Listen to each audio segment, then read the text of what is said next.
Allahu Allah Allah Allahu Allah Allah Allahu Allahu Allahu Allah.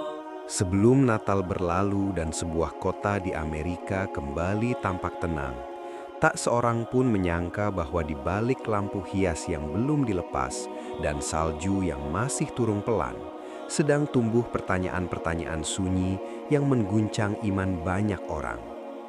Berawal dari percakapan sederhana dan dialog tanpa paksaan, kegelisahan batin perlahan berubah menjadi pencarian jujur yang menyeret pendeta, akademisi, dan jemaat biasa ke titik paling rapuh dalam hidup mereka. Tanpa debat panas, tanpa seruan keras, seorang ulama muslim yang nyaris tak dikenal justru menjadi saksi lahirnya gelombang perubahan yang tak terbendung. Keputusan-keputusan sunyi yang akhirnya menggema ke seluruh dunia. Apa yang sebenarnya mereka temukan, dan mengapa kota itu tak pernah benar-benar sama setelah Natal tersebut? Sebelum melanjutkan cerita, jangan lupa untuk subscribe, like, komen, dan share video ini ya. Dukungan kalian sangat berarti supaya channel ini bisa terus berkembang dan menghadirkan cerita-cerita inspiratif lainnya, agar semakin banyak yang merasakan kekuasaan dan kebesaran Allah. Salju turun tipis sejak dini hari, menutupi trotoar dan atap bangunan dengan lapisan putih yang lembut. Kota itu, sebuah kota menengah di Amerika bagian utara, baru saja melewati Natal. Lampu-lampu hias masih bergantung di tiang jalan dan jendela toko belum sempat dilepas oleh pemiliknya yang kembali sibuk dengan rutinitas harian. Pohon Natal raksasa di alun-alun kota masih berdiri, meski jarum-jarumnya mulai mengerin dan warna hijaunya tak lagi segar. Suasana tidak lagi meriah, tetapi juga belum sepenuhnya kembali biasa. Ada semacam jeda yang sunyi, seolah kota itu sedang menarik napas panjang setelah perayaan besar. Di pagi yang dingin itu, orang-orang berjalan dengan langkah tergesa namun tenang. Para pekerja kembali ke kantor, anak-anak kembali ke sekolah, dan kafe-kafe kecil di sudut jalan kembali dipenuhi pelanggan tetap yang memesan kopi hangat sambil membuka koran. Natal telah lewat, tetapi bekasnya masih terasa, bukan hanya pada dekorasi, melainkan juga pada perasaan. Banyak orang membawa pulang kenangan perayaan, makan malam keluarga, doa bersama, lagu-lagu gereja, dan percakapan panjang yang jarang terjadi di hari biasa.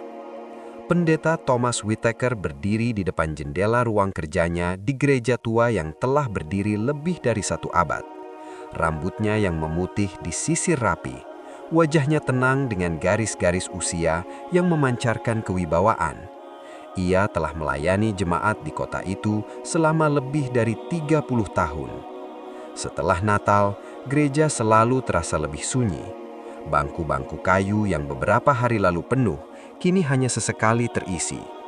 Ia menyesap teh hangat sambil memandangi halaman gereja yang diselimuti salju. Dalam hatinya, ia bersyukur atas perayaan yang berjalan lancar. Natal tahun ini terasa khusyuk, damai, dan penuh kebersamaan. Ia teringat wajah-wajah jemaatnya, doa-doa yang dipanjatkan, dan lagu-lagu pujian yang menggema. Tidak ada kegelisahan, tidak ada pertanyaan berat, hanya rasa syukur yang sederhana. Di sisi lain kota, di sebuah apartemen kecil dekat kampus Universitas Negeri, Profesor Daniel Harris duduk di meja kerjanya yang penuh buku. Ia adalah dosen filsafat agama, dikenal sebagai akademisi yang kritis namun terbuka. Setelah libur Natal, ia kembali menata jadwal kuliahnya, menandai halaman buku yang akan dibahas semester ini. Natal baginya selalu menjadi momen refleksi, bukan sekedar ritual. Ia menikmati diskusi panjang dengan keluarganya tentang makna iman, sejarah agama, dan peran spiritualitas dalam kehidupan modern. Pagi itu, sambil menulis catatan kuliah, pikirannya melayang pada percakapan-percakapan hangat selama liburan. Ia merasa tenang, seolah pikirannya baru saja disegarkan oleh jeda yang jarang ia miliki. Di gereja yang sama dengan Pendeta Thomas, beberapa jemaat aktif mulai membereskan sisa dekorasi Natal. Maria Collins, seorang relawan gereja yang hampir setiap hari hadir, melipat kain altar dengan hati-hati. Baginya, Natal selalu menjadi waktu paling sibuk sekaligus paling bermakna. Ia mencintai suasana kebersamaan, doa bersama, dan rasa persaudaraan yang menguat. Setelah Natal berlalu, ia merasakan keheningan yang khas, bukan kesedihan, melainkan ketenangan yang menenangkan. Dalam perjalanan pulang, ia sempat berpikir tentang hidupnya, keluarganya, dan harapan-harapan sederhana yang ia panjatkan dalam doa Natal. Sementara itu, di sebuah lingkungan yang lebih sunyi, berdiri sebuah masjid kecil yang nyaris tak mencolok. Bangunannya sederhana, tanpa menara tinggi atau ornamen mencolok. Di sanalah Ustadz Ahmad tinggal dan menghabiskan sebagian besar waktunya. Ia adalah seorang ulama Muslim yang telah lama menetap di kota itu, mengajar anak-anak Muslim setempat, dan sesekali memberi ceramah kecil. Namanya jarang muncul di media, dan wajahnya hampir tak dikenal di luar komunitasnya. Pagi itu, ia menyapu halaman masjid yang tertutup salju tipis. Nafasnya terlihat di udara dingin. Setelah sholat subuh, ia duduk membaca buku dengan secangkir teh, merenungi ayat-ayat yang dibacanya dengan tenang. Ustadz Ahmad menyadari suasana kota pasca Natal selalu berbeda. Ia sering melihat tetangganya yang beragama Kristen berjalan pulang dari gereja dengan wajah damai. Baginya itu bukan pemandangan asing, melainkan bagian dari kehidupan bersama. Ia tidak merasa terasing, tidak pula merasa perlu membandingkan. Kota ini telah lama menjadi rumah baginya, tempat orang-orang hidup berdampingan dengan keyakinan masing-masing. Hari-hari berlalu dengan ritme yang pelan. Di kafe orang-orang berbincang tentang cuaca, rencana tahun baru, dan resolusi pribadi. Di kampus, mahasiswa kembali memenuhi lorong-lorong dengan tawa ringan dan keluhan tugas. Di gereja, pendeta dan jemaat merencanakan kegiatan sosial awal tahun. Di masjid kecil, Ustadz Ahmad melanjutkan rutinitasnya mengajar dan beribadah. Tidak ada gejolak, tidak ada perdebatan, tidak ada tanda-tanda perubahan besar. Tetapi di balik ketenangan itu, ada sesuatu yang tak kasat mata, sebuah suasana refleksif yang menyelimuti kota. Natal telah mengajak banyak orang untuk berhenti sejenak, memikirkan iman, keluarga, dan makna hidup. Pertanyaan-pertanyaan kecil mulai muncul dalam benak sebagian orang, meski belum diucapkan. Tidak sebagai kegelisahan, melainkan sebagai bisikan lembut yang muncul setelah doa-doa panjang dan lagu-lagu yang khusyuk. Kota itu tampak sama seperti sebelumnya, tetapi waktu seolah melambat, memberi ruang bagi pikiran dan hati untuk berdiam. Tidak ada yang menyadari bahwa ketenangan inilah yang sedang menyiapkan panggung bagi sebuah perjalanan besar. Untuk saat ini, kota itu hanya menikmati sunyinya. Sunyi yang hangat, sunyi yang penuh makna, tanpa tahu setelah Natal ini sesuatu yang tak biasa perlahan sedang mendekat. Dan tanpa disadari oleh siapapun, sesuatu yang perlahan mendekat itu mulai terasa dalam keheningan hari-hari berikutnya.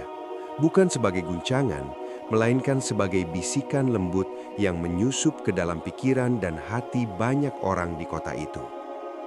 Kehidupan tetap berjalan seperti biasa, namun di balik rutinitas yang tampak tenang, muncul ruang kosong yang sulit diberi nama. Ruang itu tidak menyakitkan, tetapi cukup hening untuk membuat orang berhenti sejenak dan bertanya tentang diri mereka sendiri, tentang iman yang selama ini dipegang, dan tentang makna dari semua ritual yang baru saja mereka lalui. Pendeta Thomas Whitaker mulai merasakannya saat ia duduk sendirian di bangku gereja setelah kebaktian Minggu pagi. Gereja telah kosong, lilin-lilin padam, dan suara langkah jemaat menghilang di kejauhan. Ia memejamkan mata sejenak, mengulang doa yang telah ribuan kali ia ucapkan sepanjang hidupnya. Namun kali ini, ada jeda yang terasa lebih panjang dari biasanya. Bukan keraguan, bukan pula ketakutan, melainkan keinginan untuk memahami lebih dalam. Ia teringat beberapa percakapan singkat dengan jemaat setelah Natal, Pertanyaan-pertanyaan sederhana tentang dosa, keselamatan, dan kasih Tuhan yang diucapkan dengan nada lirih, seolah orang-orang itu sendiri belum sepenuhnya memahami apa yang ingin mereka tanyakan. Di kampus, Profesor Daniel menyaksikan fenomena serupa dalam bentuk yang berbeda. Mahasiswa-mahasiswanya mulai mengajukan pertanyaan yang lebih personal dalam diskusi kelas. Tidak lagi sekedar membahas teori atau sejarah agama, tetapi menyentuh pengalaman batin. Seorang mahasiswa bertanya tentang konsep ketuhanan yang absolut, yang lain tentang dosa warisan, dan beberapa tentang makna penyembahan dalam kehidupan modern yang serba rasional. Daniel tidak terkejut, namun ia merasakan ada perubahan nada, lebih jujur, lebih terbuka, dan lebih reflektif. Setelah kelas usai, ia duduk lama di ruang dosen, mencatat pengamatannya dalam buku kecil yang selalu ia bawa. Ia menyadari bahwa pasca Natal seringkali menjadi waktu di mana manusia berani bertanya pada dirinya sendiri. Di gereja, Maria Collins mulai sering berlama-lama setelah kegiatan selesai. Ia duduk bersama beberapa jemaat perempuan, berbincang ringan sambil menunggu salju di luar mereda. Percakapan mereka tidak pernah berubah menjadi perdebatan, namun topiknya perlahan bergeser. Dari cerita keluarga dan rencana tahun baru, menuju pertanyaan tentang doa yang terasa hampa, tentang pengampunan, dan tentang apakah kedamaian yang dirasakan saat Natal bisa bertahan lebih lama. Maria mendengarkan lebih banyak daripada berbicara. Dalam hatinya, ia pun merasakan hal yang sama. Rasa damai itu indah, tetapi mengapa terasa cepat memudar? Sementara itu, di masjid kecil yang sunyi, Ustadz Ahmad mulai menerima kunjungan yang tidak biasa. Awalnya hanya satu orang, seorang tetangga yang sering menyapanya dengan senyum ramah. Mereka duduk di ruang tamu sederhana, berbincang tentang cuaca dan kehidupan kota. Lalu dengan hati-hati, tamu itu mengajukan pertanyaan tentang doa dalam Islam, tentang mengapa umat Muslim bersujud, dan bagaimana mereka memandang Tuhan. Ustadz Ahmad menjawab tanpa nada menggurui. Ia tidak terburu-buru, tidak pula mencoba meyakinkan. Ia hanya menjelaskan apa yang ia yakini dengan bahasa yang sederhana, seolah sedang bercerita kepada seorang sahabat lama. Hari-hari berikutnya, nama Ustadz Ahmad mulai disebut dalam percakapan-percakapan kecil. Di kampus, seorang mahasiswa menyebutnya sebagai seorang guru Muslim yang enak diajak bicara. Di komunitas lokal, seseorang mengatakan bahwa ia menemukan ketenangan saat berbincang dengannya. Tidak ada promosi, tidak ada ajakan terbuka, semua terjadi secara alami, dari mulut ke mulut, dari rasa ingin tahu yang tulus. Ustadz Ahmad sendiri tidak menyadari perubahan itu. Ia tetap menjalani rutinitasnya, mengajar anak-anak, membaca buku, dan beribadah dalam kesunyian. Profesor Daniel yang mendengar nama itu pertama kali dari seorang kolega merasa tertarik, bukan karena ia mencari jawaban baru, tetapi karena ia selalu tertarik pada dialog yang jujur. Ia mencatat nama itu di pinggir buku catatannya, tanpa niat apapun selain rasa ingin tahu akademis. Di sisi lain kota, Pendeta Thomas juga mendengar sekilas tentang seorang ulama Muslim yang sering diajak berdiskusi secara santai. Ia tidak merasa terancam, justru ia merasa ini adalah bagian alami dari kehidupan kota yang plural. Kegelisahan yang muncul di kota itu tidak pernah meledak menjadi konflik. Ia tumbuh perlahan, seperti embun pagi yang menempel di kaca jendela. Orang-orang mulai menulis catatan pribadi, menghabiskan waktu lebih lama dalam doa atau perenungan, dan mencari ruang untuk berbincang tanpa takut dihakimi. Tidak ada yang berubah secara drastis, namun tidak ada pula yang benar-benar sama seperti sebelumnya. Benih-benih perubahan itu tumbuh dalam keheningan, disirami oleh kejujuran dan rasa ingin tahu. Kota itu masih tampak tenang dari luar, lampu-lampu Natal masih bergantung, dan salju masih turun dengan lembut. Namun di dalam hati banyak penghuninya, pertanyaan-pertanyaan kecil mulai berakar. Pertanyaan yang tidak menuntut jawaban segera, tetapi cukup kuat untuk mengubah arah perjalanan seseorang. Dan tanpa suara, tanpa tanda, kota itu perlahan melangkah menuju fase yang sama sekali baru. Dan tanpa suara, tanpa tanda, Kota itu perlahan melangkah menuju fase yang sama sekali baru, dimulai dari sebuah pertemuan sederhana yang awalnya bahkan tidak pernah direncanakan untuk menjadi sesuatu yang besar. Sebuah pusat komunitas di dekat perpustakaan kota membuka ruang diskusi mingguan bertema Refleksi Pasca Natal, sebuah agenda ringan yang biasa dihadiri oleh warga lintas usia dan latar belakang. Tidak ada poster besar, tidak ada liputan media, hanya undangan singkat yang beredar melalui pesan singkat dan papan pengumuman. Banyak yang datang sekadar ingin mendengar, sebagian lain membawa rasa ingin tahu yang bercampur kehati-hatian. Ruangan itu dipenuhi kursi lipat yang disusun melingkar. Tidak ada mimbar, tidak ada simbol keagamaan yang dominan. Pendeta Thomas hadir sebagai salah satu peserta, duduk di barisan tengah dengan wajah tenang. Profesor Daniel Harris memilih duduk agak ke belakang, mencatat dalam diam seperti kebiasaannya. Maria Collins datang bersama dua temannya dari gereja. Awalnya lebih sebagai pendengar pasif. Di sudut ruangan, Ustadz Ahmad duduk dengan sikap sederhana, mengenakan pakaian yang bersahaja, nyaris tak mencolok di antara hadirin. Sejak awal, suasana terasa tegang, namun terkendali. Beberapa peserta datang dengan prasangka, mengira forum ini akan berubah menjadi ajang perdebatan yang keras. Ada yang menyiapkan argumen di kepala mereka, ada pula yang bersiap untuk menolak gagasan apapun yang terasa mengusik keyakinan. Namun moderator membuka diskusi dengan nada ringan, menekankan bahwa pertemuan ini bukan untuk mencari pemenang, melainkan untuk saling mendengar. Ketika giliran berbicara diberikan kepada Ustadz Ahmad, banyak mata tertuju padanya. Beberapa orang tampak waspada, menunggu pernyataan teologis yang mungkin memicu perdebatan. Namun yang keluar dari mulutnya justru sebuah kalimat sederhana.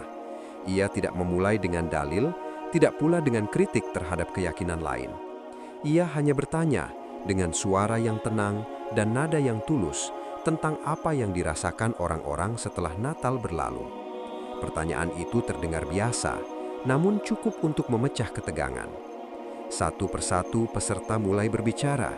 Ada yang menceritakan rasa damai yang singkat, ada yang mengakui munculnya kekosongan setelah perayaan usai.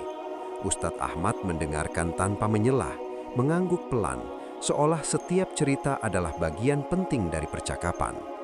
Ketika ia berbicara lagi, ia tidak menanggapi dengan sanggahan, melainkan dengan pertanyaan lanjutan tentang makna penyembahan, tentang hubungan manusia dengan Tuhan Yang Maha Esa, dan tentang kejujuran dalam mencari kebenaran. Pendekatan itu perlahan mengubah arah diskusi. Ketegangan intelektual mulai muncul, bukan dalam bentuk pertentangan, melainkan dalam pergulatan batin. Profesor Daniel merasakan hal itu dengan jelas. Ia terbiasa dengan debat akademis yang tajam, namun kali ini ia menyaksikan sesuatu yang berbeda. Pertanyaan-pertanyaan yang diajukan tidak menyerang, tetapi menggugah. Ia menulis lebih cepat dari biasanya, bukan karena ingin membantah, melainkan karena pikirannya terus bergerak, mencari jawaban yang selama ini ia anggap mapan. Pendeta Thomas mendengarkan dengan seksama. Beberapa pertanyaan terasa sederhana, bahkan mungkin pernah ia dengar sebelumnya, namun kali ini konteksnya berbeda. Tidak ada nada menantang, tidak ada upaya meruntuhkan keyakinan. Justru ada rasa hormat yang membuatnya tidak defensif. Ia menyadari bahwa untuk pertama kalinya dalam waktu yang lama, ia tidak merasa perlu menjaga posisi atau wibawa.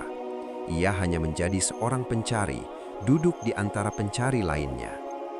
Maria merasakan dadanya menghangat saat mendengar beberapa pertanyaan tentang dosa dan pengampunan. Ia tidak merasa diserang, tetapi merasa diajak untuk merenung lebih dalam. Ia melihat wajah-wajah di sekelilingnya, beberapa tampak bingung, beberapa terdiam lama, dan sebagian menghela nafas pelan. Diskusi itu tidak memberikan jawaban instan, tetapi membuka ruang bagi kejujuran yang jarang muncul dalam forum publik. Seiring berjalannya waktu, diskusi semakin hidup. Beberapa peserta mulai mengajukan pertanyaan langsung kepada Ustadz Ahmad, bukan dengan nada menantang, melainkan penuh rasa ingin tahu. Ia menjawab dengan bahasa yang mudah dipahami, seringkali mengaitkan jawabannya dengan pengalaman manusia sehari-hari. Ia tidak pernah mengatakan bahwa keyakinannya lebih unggul. Ia hanya menjelaskan mengapa ia menemukan ketenangan dalam tauhid dan penyembahan yang sederhana. Forum itu berakhir tanpa tepuk tangan meriah, tanpa pernyataan besar. Orang-orang bangkit dari kursi mereka dengan ekspresi yang sulit dibaca. Ada yang tersenyum tipis, ada yang terdiam lama, ada pula yang langsung berjalan keluar sambil menunduk. Namun satu hal jelas, tidak ada yang pulang dengan perasaan yang sama seperti saat mereka datang. Di luar gedung, salju kembali turun perlahan. Pendeta Thomas berjalan pulang dengan langkah lebih lambat dari biasanya. Profesor Daniel berhenti sejenak di tangga, menutup buku catatannya dengan hati-hati. Maria berbincang singkat dengan temannya, namun suaranya lebih pelan. Ustadz Ahmad pulang tanpa menyadari bahwa percakapan sederhana yang ia ikuti telah meninggalkan jejak yang dalam. Dialog yang tak direncanakan itu tidak mengubah keyakinan siapapun secara langsung. Namun, ia telah menggeser sesuatu di dalam hati dan pikiran banyak orang. Ketegangan intelektual yang muncul bukanlah benturan, melainkan tarikan halus antara apa yang diyakini dan apa yang mulai dipertanyakan. Dan di kota yang masih tampak tenang itu, refleksi kolektif mulai tumbuh, menunggu waktu untuk berkembang lebih jauh.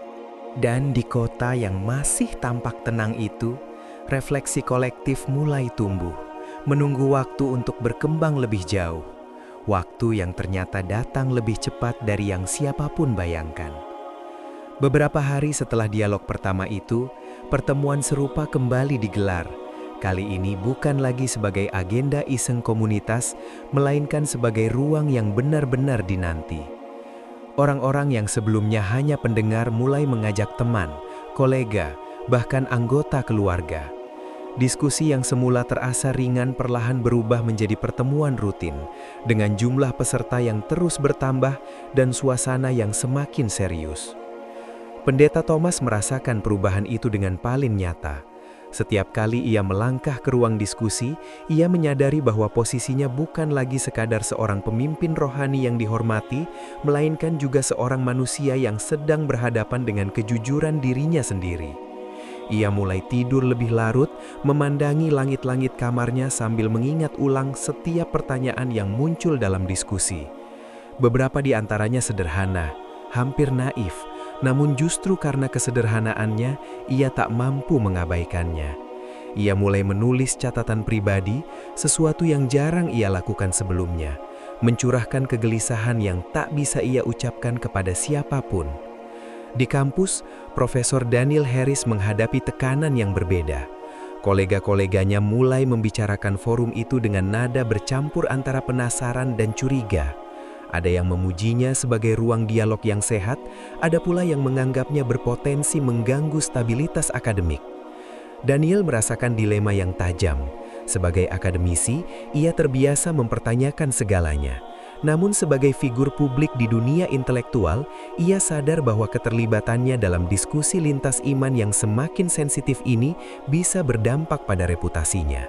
Ia mulai bertanya pada dirinya sendiri, sejauh mana kejujuran intelektual boleh dibayar dengan resiko sosial. Maria Collins merasakan tekanan dari arah yang lebih personal. Beberapa teman dekatnya di gereja mulai menyadari perubahan sikapnya. Ia lebih pendiam, lebih banyak mendengarkan, dan tidak lagi cepat memberi jawaban. Ada yang menanyakan apakah ia baik-baik saja, ada pula yang dengan hati-hati mengingatkan agar tidak terlalu jauh dalam diskusi-diskusi itu. Maria tidak merasa sedang menjauh dari imannya, namun ia juga tidak bisa memungkiri bahwa pertanyaan-pertanyaan yang muncul mulai mengguncang fondasi yang selama ini ia anggap kokoh.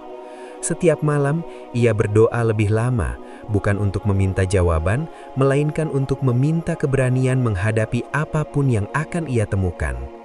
Sementara itu, sorotan perlahan mulai datang dari luar. Seorang jurnalis lokal menulis artikel singkat tentang forum lintas iman yang menarik perhatian warga. Media belum menyebut nama secara rinci, tetapi cukup untuk memicu percakapan yang lebih luas. Tekanan sosial meningkat, terutama bagi mereka yang memiliki posisi penting. Pendeta Thomas mulai menerima pertanyaan dari jemaatnya, Profesor Daniel dari pihak universitas, dan Maria dari lingkaran pertemanannya. Tidak ada tuduhan terbuka, namun nada kekhawatiran terasa jelas. Di tengah semua itu, Ustadz Ahmad tetap menjalani hidupnya seperti biasa. Ia datang ke forum tanpa pengawalan, tanpa persiapan khusus. Ia menolak ketika seseorang menyarankan agar ia memanfaatkan momentum ini untuk menyampaikan pesan yang lebih tegas. Baginya, kebenaran tidak perlu didorong dengan sensasi. Ia tidak pernah mengklaim kemenangan, tidak pula menghitung berapa banyak orang yang setuju dengannya. Ketika ditanya tentang pandangannya terhadap perhatian media, ia hanya tersenyum dan mengatakan bahwa hidayah bukan urusan manusia. Namun ketenangannya justru menjadi cermin yang tajam bagi orang-orang di sekitarnya.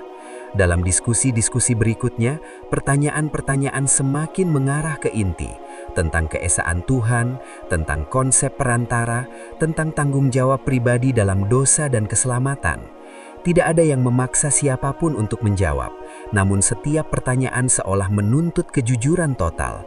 Beberapa peserta mulai menangis dalam diam, bukan karena disudutkan, tetapi karena merasa akhirnya berani mengakui kebingungan yang selama ini mereka sembunyikan. Pendeta Thomas mengalami malam-malam yang paling berat dalam hidupnya. Ia membayangkan kemungkinan kehilangan jemaat, kehilangan percaya, bahkan kehilangan identitas yang telah ia bangun puluhan tahun. Namun di saat yang sama, ia merasakan kelegaan aneh setiap kali ia mengakui kebingungannya sendiri. Profesor Daniel pun berada di persimpangan yang sama. Ia menyadari bahwa mempertahankan posisi netral menjadi semakin sulit ketika pertanyaan-pertanyaan itu menyentuh inti keyakinannya sendiri, bukan sekadar objek kajian akademis. Bab ini menjadi titik di mana tidak ada lagi jalan untuk berpura-pura. Kebenaran, apapun bentuknya, tidak lagi bisa dihindari. Namun konsekuensinya terasa nyata dan menakutkan. Kota itu masih berdiri dengan bangunan yang sama, jalan yang sama, dan salju yang terus turun. Namun di dalam hati banyak penghuninya, badai sedang berkecamuk. Saat keyakinan diuji oleh kejujuran, tidak semua orang siap dengan apa yang mungkin mereka temukan. Dan tidak semua orang tahu keberanian seperti apa yang akan dibutuhkan untuk melangkah ke tahap berikutnya. Dan tidak semua orang tahu keberanian seperti apa yang akan dibutuhkan untuk melangkah ke tahap berikutnya.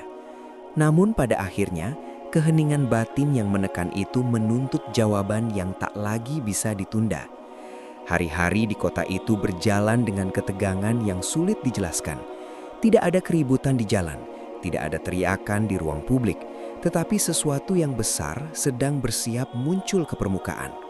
Pertanyaan-pertanyaan yang selama ini berputar di dalam hati kini berdiri di ambang keputusan. Keputusan itu pertama kali muncul bukan dalam sorotan kamera, melainkan dalam ruang-ruang sunyi. Pendeta Thomas Whitaker duduk sendirian di ruang kerjanya, memandangi salib kayu yang telah menemaninya selama puluhan tahun. Tangannya gemetar saat ia menutup buku catatan pribadinya. Ia telah menuliskan semua kegelisahan, semua pertanyaan, dan semua ketakutan yang menghantuinya. Di titik itu, ia menyadari bahwa kejujuran telah membawanya lebih jauh daripada yang pernah ia bayangkan. Bukan kemarahan yang ia rasakan, bukan pula penolakan, melainkan ketundukan yang tenang, sebuah pengakuan bahwa ia telah menemukan jawaban yang selama ini ia cari. Profesor Daniel Harris mengambil keputusan dengan cara yang berbeda, namun dengan beban yang sama berat. Ia berjalan menyusuri kampus yang sepi di sore hari, mengingat tahun-tahun yang ia habiskan untuk mengkaji agama sebagai objek intelektual. Kini, agama tidak lagi hanya teori baginya. Ia memahami bahwa apa yang ia hadapi bukan sekedar perubahan pandangan akademis, melainkan perubahan hidup. Ia tahu risikonya, reputasi, karir, dan pandangan kolega. Namun ia juga tahu bahwa mengingkari kesimpulan jujur yang ia capai akan menjadi pengkhianatan terhadap dirinya sendiri. Maria Collins menangis dalam sujudnya yang panjang, sendirian di kamar kecilnya. Ia tidak pernah membayangkan hidupnya akan mengarah ke titik ini. Ia takut kehilangan komunitas yang ia cintai, takut disalahpahami, dan takut pada ketidakpastian. Namun di balik semua ketakutan itu, ada ketenangan yang tak bisa ia jelaskan dengan kata-kata. Ia merasa, untuk pertama kalinya, doanya bukan sekedar rutinitas, melainkan dialog yang jujur antara hamba dan Tuhannya. Keputusan-keputusan itu akhirnya bertemu pada satu titik. Tanpa perencanaan besar, tanpa panggung megah, beberapa tokoh publik menyatakan keislaman mereka secara terbuka. Berita itu menyebar dengan cepat, jauh lebih cepat dari yang mereka duga. Media lokal berbondong-bondong datang, lalu disusul oleh media nasional dan internasional. Kota kecil itu mendadak menjadi pusat perhatian dunia. Judul-judul berita menyebutnya sebagai fenomena langka, bahkan tak masuk akal, mualaf massal pasca Natal di Amerika. Reaksi masyarakat beragam, ada yang terkejut, ada yang marah, ada pula yang bingung. Namun di antara semua itu, muncul gelombang lain yang lebih senyap namun lebih kuat. Orang-orang yang selama ini hanya menjadi pendengar mulai memberanikan diri mengikuti jejak yang sama. Mereka datang dengan wajah gugup, dengan cerita yang hampir serupa, tentang kegelisahan, tentang dialog yang jujur, dan tentang ketenangan yang akhirnya mereka temukan. Masjid kecil yang dulu sepi kini dipenuhi orang-orang yang ingin belajar, bukan karena paksaan, melainkan karena pilihan sadar. Ustadz Ahmad menyaksikan semua itu dengan perasaan campur aduk. Ia menolak diwawancarai secara berlebihan, menolak gelar dan pujian. Ia berkali-kali menegaskan bahwa apa yang terjadi bukanlah hasil kecerdasannya, apalagi kemenangan sebuah kelompok. Ia hanya menjadi saksi dari perjalanan hati manusia. Ketika media bertanya tentang rahasia keberhasilannya, ia menjawab singkat bahwa kebenaran tidak perlu dipaksakan dan hidayah tidak pernah lahir dari tekanan. Seiring waktu, hiruk-pikuk media mulai meredah. Kota itu perlahan kembali pada ritme hariannya. Lampu-lampu Natal akhirnya dilepas, salju mencair, dan musim berganti. Namun tidak semuanya kembali seperti semula. Percakapan di kafe menjadi lebih dalam, diskusi di kampus lebih jujur, dan hubungan antar umat beragama mengalami perubahan yang halus namun nyata. Banyak orang belajar bahwa perbedaan tidak selalu harus dihadapi dengan kecurigaan, dan bahwa iman sejati lahir dari kebebasan memilih. Ustadz Ahmad kembali pada kehidupannya yang sederhana, mengajar, beribadah, dan hidup dalam kesunyian yang ia cintai. Pendeta Thomas, Profesor Daniel, dan Maria menjalani hidup baru dengan tantangan yang tidak kecil, namun dengan ketenangan yang tak pernah mereka rasakan sebelumnya. Kota itu tidak pernah benar-benar kembali seperti dulu, karena terlalu banyak hati telah menemukan arah baru. Dan mungkin itulah makna sebenarnya dari semua yang terjadi. Bukan tentang angka, bukan tentang sensasi, melainkan tentang keberanian manusia untuk jujur pada dirinya sendiri, dan tentang cahaya kebenaran yang ketika disampaikan dengan kasih dan hikmah, mampu mengubah segalanya tanpa suara.